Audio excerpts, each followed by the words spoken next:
धाराशिव लोकसभेसंदर्भात सागर बंगल्यावरती बैठक सुरू आहे। माजी खासदार रवींद्र गायकवाड हे आता फडणवीसांच्या भेटीसाठी सागर बंगल्यावर दाखल झालेत। तर रवींद्र गायकवाड यांच्यासह 3 आमदार सागर बंगल्यावरती पोहोचल्याचं कळतंय।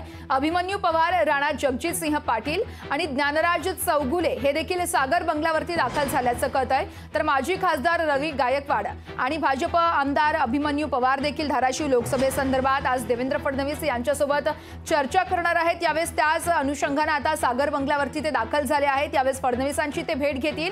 यावेळेस चर्चा देखील केली जाणार आहे। धाराशिव लोकसभेसंदर्भात सागर बंगल्यावरती बैठक आयोजित करण्यात आली आहे। माजी खासदार रवींद्र गायकवाड फडणवीसांच्या भेटीसाठी दाखल झाल्याचं कळतंय।